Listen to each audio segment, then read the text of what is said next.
Party നടപടിയുടെ ഭാഗമായിട്ട് മാത്രമല്ലല്ലോ ശ്രീ അജിംസ്, ഞാൻ തുടക്കത്തിൽ പറഞ്ഞു സമാനതകളില്ലാത്ത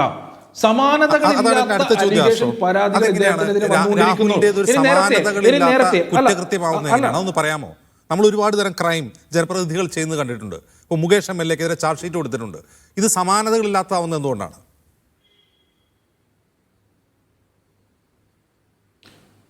അജിംസെ, ഇതിനു മുൻപും ഞാൻ വളരെ ലളിതമായൊരു കാര്യം പറയട്ടെ. ഇതിനു മുൻപും ഇപ്പോൾ അജിംസ് സൂചിപ്പിച്ചതുപോലെ മുകേഷ് MLA-യുമായി ബന്ധപ്പെട്ട്, ഇവിടെ വിൻസെന്റുമായി ബന്ധപ്പെട്ട്, അല്ലെങ്കിൽ എൽദോസ് കുന്നപ്പള്ളിയുമായി ബന്ധപ്പെട്ട് ഒക്കെ പല അലിഗേഷനും ഉയർന്നു വന്നിട്ടുണ്ട്. പല പരാതികളുണ്ട്. ഇപ്പോൾ വിൻസെന്റ് ഉൾപ്പെടെയുള്ള ആളുകൾ ജയിലിലേക്ക് പോകുന്ന നിലയുണ്ടായിട്ടുണ്ട്.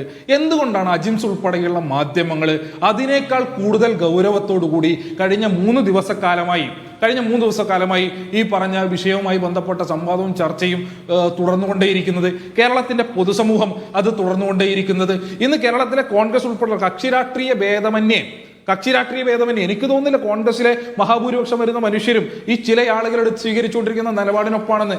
കക്ഷി രാഷ്ട്രീയ ഭേദമന്യേ കോൺഗ്രസിന്റെ ഒരു വലിയ ശതമാനം നേതാക്കന്മാര് ഇദ്ദേഹം രാഷ്ട്രീയ പ്രവർത്തനം തന്നെ അവസാനിപ്പിച്ച് പോകണം എന്നുള്ള നിലപാടിലേക്ക് വരുന്നൊരു സാഹചര്യം ഉണ്ടായിട്ടുണ്ടല്ലോ. ഇപ്പൊ സംഘടനാപരമായ നടപടി ഇതിനു മുൻപ് വിൻസെന്റിനെതിരെ നടപടി ഉണ്ടായിട്ടില്ലല്ലോ, എൽദോസ് കുന്നപ്പള്ളിക്കെതിരെ നടപടി ഉണ്ടായിട്ടില്ലല്ലോ. സമാനതകളില്ലാത്ത നിലപാട് പൊതുസമൂഹത്തിന്റെ ഭാഗത്ത് ഉയർന്നു വന്നുകൊണ്ടിരിക്കുന്നുണ്ട്.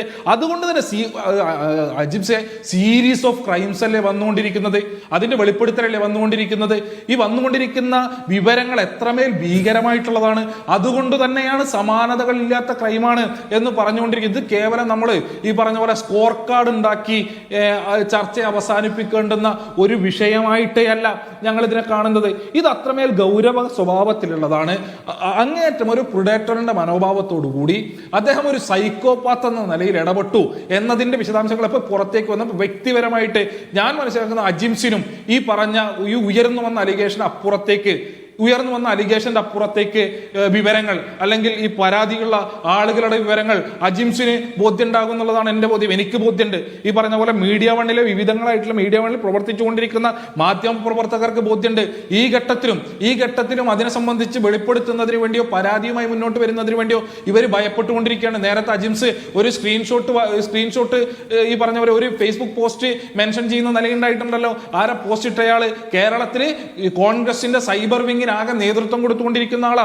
അദ്ദേഹം കോൺഗ്രസിന്റെ തന്നെ ഒരു വനിതാ നേതാവിനെതിരായിട്ടുള്ള പോസ്റ്റാണ്. അവിടെ അവസാനിക്കുന്നുണ്ടോ? ഈ ദിവസങ്ങളിൽ രമേശ് ചെന്നിത്തലയ്ക്ക് നേരെ ഇന്നലെയും ഇന്നുമായി ഉയർന്നു വന്നുകൊണ്ടിരിക്കുന്ന സൈബർ ആക്രമണം എന്താണ് എന്നുള്ളത് സോഷ്യൽ മീഡിയ പരിശോധിച്ചു കഴിഞ്ഞാൽ ബോധ്യപ്പെടുമെന്നേ. ഈ നിലയിൽ ഒരു വെട്ടുകിളിക്കൂട്ടത്തെ ഉപയോഗപ്പെടുത്തിക്കൊണ്ട് കോൺഗ്രസിന്റെ നേതൃത്വം എടുത്തുകൊണ്ടിരിക്കുന്ന സ്റ്റാൻഡിൽ നിന്ന് ഉൾപ്പെടെ അവരെ പുറകോട്ട് നടത്തുന്നതിന് വേണ്ടി വളരെ ബോധപൂർവമായിട്ടുള്ള, വളരെ ആസൂത്രിതമായിട്ടുള്ള അറ്റാക്കും ശ്രമങ്ങളും നടന്നുകൊണ്ടിരിക്കുന്നുണ്ട് എന്നുള്ളത് കൊണ്ടുകൂടിയാണ് ഇത് സമാനതകൾ ഇല്ലാത്തതാണ് എന്ന് ഞാൻ സൂചിപ്പിച്ചിട്ടുള്ളത്.